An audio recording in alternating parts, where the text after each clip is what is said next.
السلام علیکم ناظرین، ایک بار پھر نعیم فیکٹری چینل کی ایک اور نئی شاندار ویڈیو میں خوش آمدید۔ ناظرین، آپ لوگوں نے اکثر سنا ہوگا، بلکہ آپ کو پتہ ہوگا کہ پودے ہماری خوراک ہیں۔ کچھ پودوں کو انسان کھاتے ہیں تو کچھ پودوں کو جانور کھاتے۔ تو کیا آپ کو پتہ کہ دنیا میں کچھ پودے ایسے بھی ہیں جو جانوروں کو کھاتے ہیں؟ جی ہاں ناظرین، آپ نے صحیح سنا، ہماری زمین پر ایسے پودے بھی موجود ہیں جو اپنی خوراک جانوروں کو کھا کر پورا کرتے ہیں۔ ناظرین گرامی، آج کی ویڈیو دلچسپ ہونے والی ہے، کیونکہ آج ہم آپ کو دنیا میں موجود کچھ ایسے پودوں کے بارے میں بتانے جا رہے ہیں جو جانوروں کو کھاتے ہیں، جن کو گوشت خور پودے کہتے ہیں۔ تو جلدی سے اپنی ویڈیو شروع کرتے ہیں۔ ویڈیو شروع کرنے سے پہلے اگر آپ ہمارے چینل میں نئے ہیں تو ہمارے چینل کو سبسکرائب کریں اور لائک کریں اور بیل آئکن کا بٹن پریس کریں تاکہ آئندہ ایسی معلوماتی ویڈیوز کا نوٹیفیکیشن آپ کو ملتا رہے۔ ناظرین، وہ پودے جو جانوروں کو پکڑنے اور ہضم کرنے کی صلاحیت رکھتے ہیں انہیں گوشت خور پودوں کے نام سے جانا جاتا ہے، جبکہ زیادہ تر پودے اپنی جڑوں کے ذریعے مٹی سے اپنے غذائی اجزاء حاصل کرتے ہیں اور اپنی خوراک خود تیار کرنے کے لیے فوٹوسنتھیسس سے گزرتے ہیں۔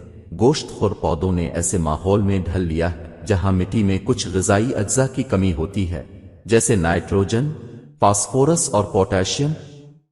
اپنی غذائی ضروریات کو پورا کرنے کے لیے انہوں نے چھوٹے جانوروں، عام طور پر کیڑوں کو پھنسانے اور ہضم کرنے کے لیے خصوصی میکانزم تیار کیے۔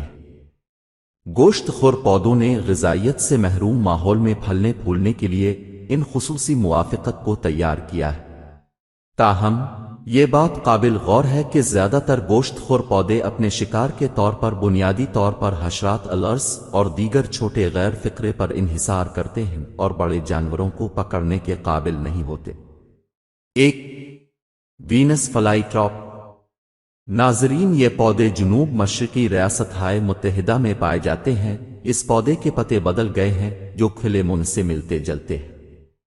جب کسی کیڑے کی نقل و حرکت سے متحرک ہوتا ہے تو پتے جھڑ جاتے ہیں، شکار کو اندر ہی اندر پھنساتے ہیں۔ پھر پکڑے گئے کیڑے کو توڑنے کے لیے ہاضمے کے انزائمز کو چھپایا جاتا ہے۔ دو گھڑے کے پودے۔ گھڑے کے پودوں میں ٹیوب نما پتے ہوتے ہیں جو گھڑے کی طرح کی ساخت بناتے ہیں۔ یہ گھڑے ایک مائع سے بھرے ہوتے ہیں جو کیڑوں کو اپنی طرف متوجہ کرتے ہیں۔ ایک بار جب کوئی کیڑا گھڑے میں گرتا ہے تو یہ پھنس جاتا ہے اور آخر کار مائع میں موجود خامروں کے ذریعے ہضم ہو جاتا ہے۔ تین سنڈیوز۔ سنڈیو کے چھوٹے ڈنٹھل پتے غدود کے بالوں میں ڈھکے ہوتے ہیں جو ایک چپچپا مادہ خارج کرتے ہیں۔ کیڑے بالوں پر موجود میٹھی بوندوں کی طرف راغب ہوتے ہیں اور پھنس جاتے ہیں۔ سنڈیو پلانٹ کے خیمے پھر آہستہ آہستہ حرکت کرتے ہیں، کیڑے کو مزید پھنساتے ہیں اور شکار کو توڑنے کے لیے ہاضمے کے خامرے جاری ہوتے ہیں۔ چار بلیڈر وٹ۔ یہ آبی یا نیم آبی پودوں میں ٹراپ ڈور میکانزم کے ساتھ مثانے کی طرح چھوٹے چھوٹے ڈھانچے ہوتے ہیں۔ جب چھوٹے آبی حیاتیات کی نقل و حرکت سے متحرک ہوتا ہے تو ٹراپ ڈور کھل جاتا ہے، جس سے ایک سکشن فورس بنتی ہے جو شکار کو مثانے میں کھینچ لیتی ہے۔ پھر مثانہ بند ہو جاتا ہے اور شکار ہضم ہو جاتا ہے۔ پانچ واٹر وہیل پلانٹ۔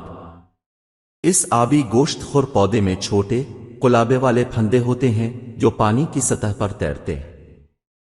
ہر جال میں حساس بال ہوتے ہیں اور جب کوئی آبی جانور ان کے خلاف برش کرتا ہے تو جال بند ہو جاتا ہے، شکار کو پھنساتا اور ہضم کرتا ہے۔